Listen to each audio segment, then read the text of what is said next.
Microfone Jovem Pan Europa. Depois de crise diplomática entre França e Estados Unidos, os presidentes dos dois países têm uma conversa por telefone. Renato Senise houve até mesmo um comunicado. E o clima, será que é de amigos para sempre?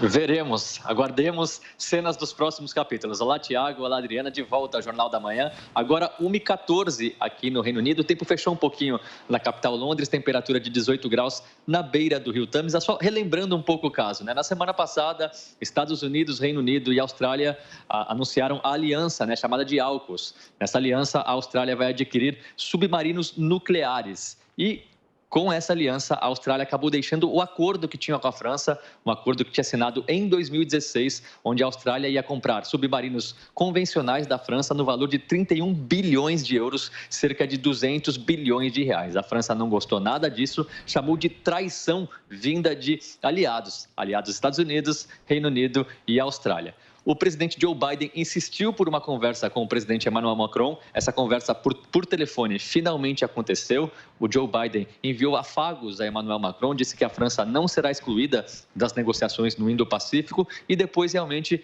os dois emitiram esse comunicado conjunto. Nesse comunicado conjunto, eles informaram que vão se encontrar pessoalmente até outubro para conversar sobre esse assunto. Nesse comunicado, os Estados Unidos reconheceram que a França deveria ter sido avisada antes desse anúncio dessa aliança da AUKUS, e a França, que havia pela primeira vez enviado de volta para a França o embaixador francês nos Estados Unidos, anunciou que o embaixador vai voltar já na semana que vem para os Estados Unidos. O embaixador francês na Austrália também foi retirado, mas ainda não existe informação de que ele irá retornar. Então a situação com a Austrália continua em aberto, inclusive na semana que vem, na segunda-feira, as autoridades da União Europeia vão se reunir com as autoridades australianas para debater esse caso que causou muita polêmica, não só na França, mas em toda a Europa. A gente segue acompanhando através de você, então. E mudando um pouquinho de assunto, na Rússia, aliás, país rival em comum de França e Estados Unidos, as autoridades ainda se preocupam e muito com a pandemia. O que acontece por lá?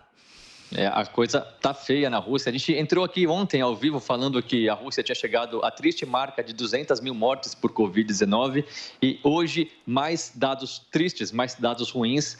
Nas últimas 24 horas foram 820 mortes por Covid-19, igualando o recorde anterior que tinha sido registrado em 26 de agosto. Ou seja, nesse quase um mês, as autoridades russas não conseguiram fazer esses números de casos diminuírem. E número de casos de mortes, né? E outro recorde atingido nas últimas 24 horas, número de novos casos, foram 21.438 novos casos registrados, o maior número desde que a pandemia começou. Então agora a Rússia já tem 201 mortes, 201.445 mortes por Covid-19. A Rússia é o país europeu com maior número de mortes, o quinto país do mundo com maior número de mortes. Isso a gente fala em números absolutos, né? Lembrando, a população da Rússia é grande, 146 milhões de pessoas, então, porcentualmente, a Rússia tem 1.374 mortes por 1 milhão de habitantes. É um número inferior do que no Reino Unido, por exemplo. No Reino Unido,